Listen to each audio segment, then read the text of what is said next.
ಯಾವ ರಕ್ತ ತೊಂದು ಮನು ಚಂಡಾಡಿ ರಕ್ತ ನಾಗುತ್ತಾರೆ ವೀರವತ್ತನಲ್ಲ ಉತ್ತರವತ್ತವನಾಗ ಜನಕ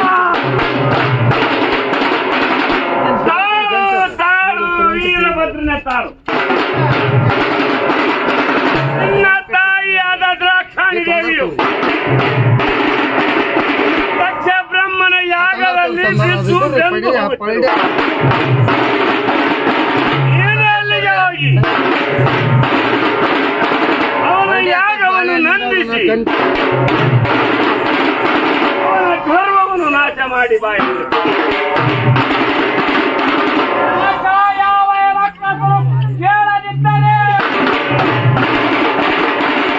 ಒಂದೇ ಹೊತ್ತಲ ಯಾವ ರಕ್ತ ತರುಂಡ ಮೊಂಡವನ ಚಂಡಾಡಿ ಪುಣ್ಯ ಸಂಕಟದಲ್ಲಿದ್ದಾರೆ.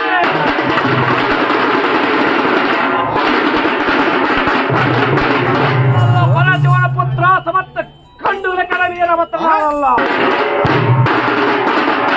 ಈತನಾಗಿ ಯಾವ ಕಂಡುವರೆ ಮಹಾತ್ಮನು ಸಡಕಿನ ಹಕ್ಕ ಗಜದಾಂಟು ಗಜಾಂಕುತ ಚಪ್ಪಗಳು ಚೆನ್ನಾಗಿ ತನ್ನ ವೀರಭದ್ರ ಬೆಚ್ಚುತ್ತಾಕೊಂಡು ಕುಂಜಲ ಹಾಕು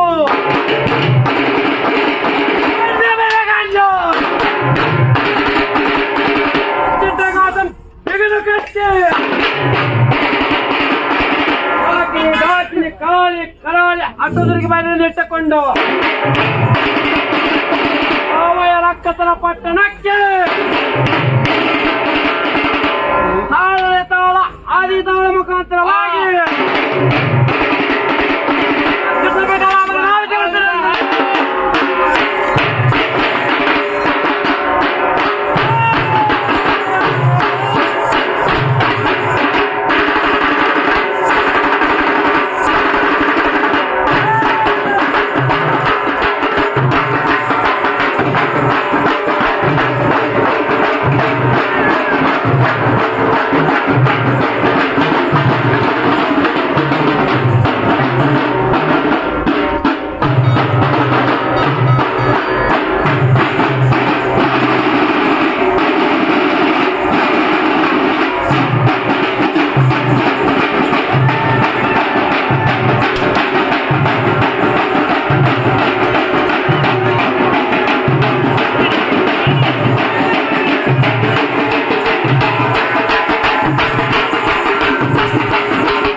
ಕೊಲ್ಲುತ್ತಾ ಬರುತ್ತಿದೆಯಲ್ಲ, ಯಾರಪ್ಪ ನೀನು? ಯಾರ ಮಗ ನೀನು?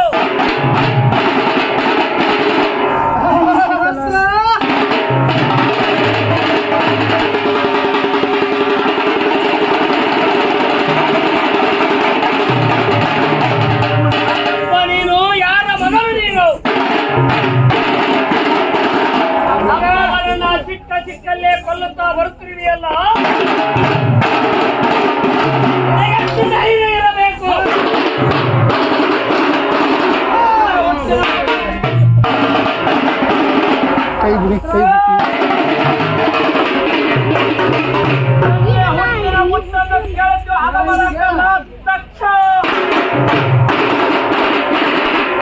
ಸ್ವಲ್ಪ ಹೇಳವನ್ನು ಚಿತ್ತಗೊಟ್ಟು ಲಾಲಿಸುವಂತವನಾಗ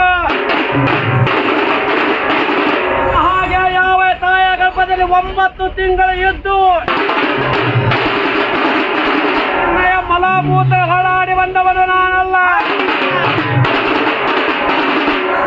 ನಿನಗೆ ತೊಟ್ಟಿಲ ಕಟ್ಟವರು ಮುಪ್ಪನ ಕಾಲಕ್ಕೆ ಯಾವಯ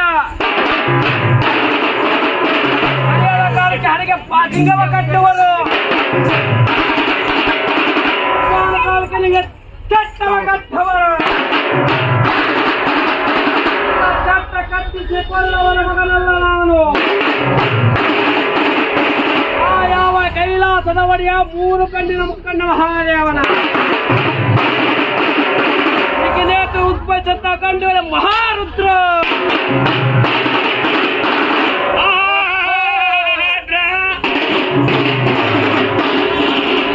ಎಲವ ಬೂದಿ ಬಡಕನ ಮಗನಾದ ಬಾಯಿ ಬಡಕ ನಿನ್ನ ಚಟ್ಟವನ್ನು ಕಟ್ಟಬಾರದೆಂದು ನಿನ್ನ ತಂದೆಯಾದ ಪರಶಿವನನ್ನು ಕಳಿತು ನನ್ನ ಕೂಡ ಕಾಡ ಯುದ್ಧ ಮಾಡಿ ಬರಬೇಕಾದ ರುದ್ರವಾದವನ್ನು ತೆಗೆದುಕೊಂಡು ಹೋಗಲು ಚಿಕ್ಕ ಹಿಂದಿನ ಹೊಸ ಇದೆ. ಯಾವ ಚಿಕ್ಕ ಬೆಂಡಿಗೆರೆ ಗ್ರಾಮದಲ್ಲಿ ನನಗೆ ಸರಿ ಸಮನಾದಂತ ವೈರಿ ಸಿಕ್ಕ ಮೆಚ್ಚಿನ ಅದಮರ ಕಸಾದಕ್ಷ ಮೆಚ್ಚಿನವನಾಗಿರಲು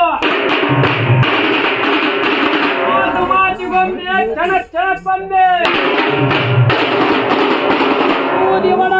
ಬೂದಿ ಬಡಕ ಎಂದು ನುಡಿಯುತ್ತಿರುವೆ ಅಲ್ಲ. ಬೂದಿ ಬಡಕನ ವಿತ್ತಾರವನ್ನು ಸ್ವಲ್ಪ ಚಿತ್ತ ಕೊಟ್ಟು ಲಾಲಿಸುವಂತವರಾಗು.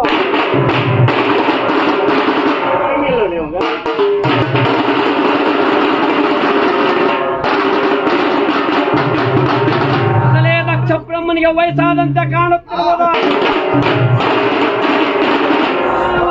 ನಿನಗೆ ವಯಸ್ಸೆಷ್ಟಾಗಿರುವುದು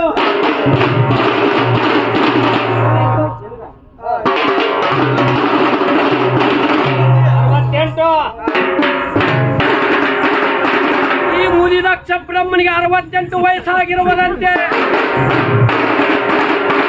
30 ವರ್ಷ ತುಂಬಿದ ಬಳಿಕ ಅರಿವು ಮುರಿಯುವಂತೆ ದಕ್ಷ ಬ್ರಹ್ಮನ 60 ವರ್ಷ ದಾಟಿ ಹೋಗಿರವ ಅರಿವು ದಕ್ಷ ನಿಮ್ಮಂತ ಕೆಟ್ಟ ರಕ್ಕಸರು ಸತ್ತ ಬಳಿಕ ಶವವನ್ನು ತೆಗೆದುಕೊಂಡು ಮಣ್ಣನ್ನು ತೆಗೆದು ಹೂಳುವರು. ಕಟ್ಟಿಗೆ ಒಟ್ಟಿ ನಿನ್ನನ್ನು ಚಿತಗೇರಿಸುವರು. ಈ ಯಾವ ದಕ್ಷ ಬ್ರಹ್ಮನು ರಾಕ್ಷಸ ಜಾತಿಯವನು. ರಾಕ್ಷಸರು ಹಾಗೆ ಸಾಯುವುದಿಲ್ಲ ಸದ್ಭಕ್ತರೇ. ಜಗತ್ತಿನಲ್ಲಿ ಕೆಟ್ಟ ದುರಾಲೋಚನೆ ಇಟ್ಟುಕೊಂಡು ಸಾಯುವ ರಾಕ್ಷಸರು ದುರಾಲೋಚನೆ ಇಟ್ಟುಕೊಂಡು ಸತ್ತ ಬಳಿಕ ಈ ಯಾವ ನಿಮ್ಮ ಶರೀರದಂತ ಆತ್ಮವು ಇತ್ತ ಕಡೆ ಸ್ವರ್ಗಕ್ಕೂ ಹೋಗಲ್ಲ, ಇತ್ತ ಕಡೆ ನರಕಕ್ಕೂ ಹೋಗಲ್ಲ. ಮಧ್ಯದಲ್ಲಿ ಅಂತರ್ಪಿಶಾಚಿಯಾಗಿ ನಿಂತಿದ್ದೀರಿ.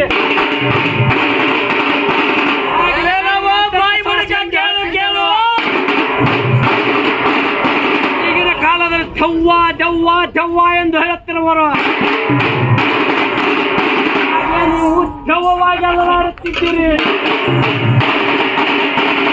ಎಲ್ಲೆಲ್ಲವ ಬಾಲಕ ಕೇಳು ಕೇಳು, ನಾವು ರಾಕ್ಷಸ ಜಾತಿಗಳೇನೇ ಸತ್ಯ, ನಾವು ರಾಕ್ಷಸರೇ ನಿಜ.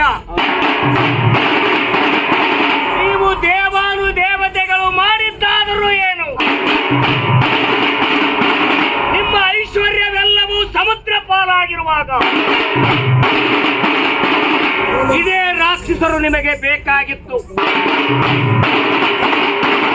ಸಮುದ್ರ ಮಂಥನವನ್ನು ಮಾಡುವುದಕ್ಕಾಗಿ ಈ ರಾಕ್ಷಸರನ್ನ ಅಂಗಲಾಚಿ ಗೋಗರೆದು ಅವರನ್ನ ಕರೆತಂದಿರಲ್ಲ, ನೀವೊಬ್ಬರೇ ಕಡಿದುಕೊಳ್ಳಬೇಕಾಗಿತ್ತು. ಅದಮ್ಮ ರಕ್ಕಸ ದಕ್ಷ ಪ್ರಶ್ನೆಗೆ ನನ್ನ ತಕ್ಕ ಉತ್ತರ ಇತ್ತು. ಆದರೆ ಏನು ಮಾಡಬೇಕು, ಟೈಮದ ಅಭಾವ ಇರುವುದರಿಂದ ಮುಂದಿನ ವರ್ಷ ತಪ್ಪ ಅವನೇ ನಿನಗೆ ಕಾಯನ್ನು ಕೊಟ್ಟು ಅಂದರೆ ಇಳಿಯನ್ನೇ ಕೊಟ್ಟು ಇದೇ ಯಾವ ಗುಗ್ಗಳ ಕಾಲಕ್ಕೆ ಕರೆತರುವೆವು. ಅವಾಗ ಯಾವ ವಚನವನ್ನು ಹೇಳುವುದು ಬೇಡ, ನಾನು ನೀನು ದಕ್ಷ ಬ್ರಹ್ಮನ ವಚನದಲ್ಲಿ ಸಮುದ್ರ ಮತದ ವಚನವನ್ನೇ ಹೇಳೋಣ.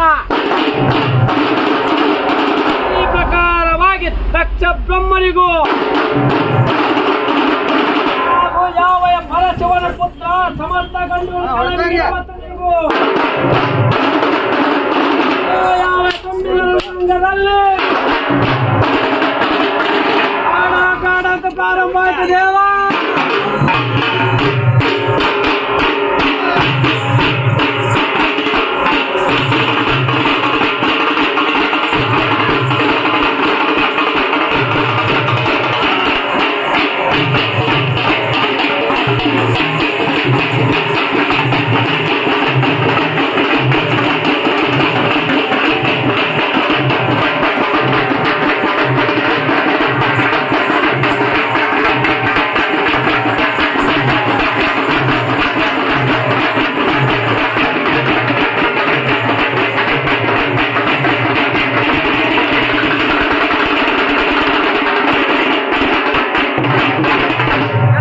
ಗಂಡುಗಳೆಕ್ಕೊಂದು ಕಲವೀರ ಭದ್ರ ಕೋಪಮಿಸಿ ಮೇಲೆ ಶ್ವಾಸ ವಿದ್ಯಾಗಿ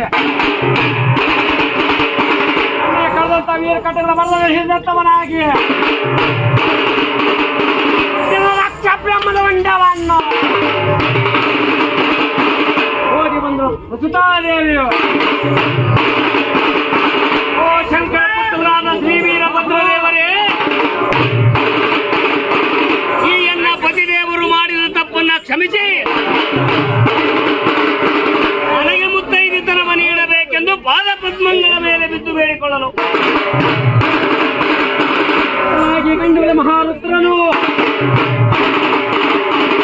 ದೂರ ದಕ್ಷಪ್ಪನ ಬಲಿಕೊಂಡ ಯಾವ ತಗೊಂಡವನ ಕತ್ತರಿಸಿ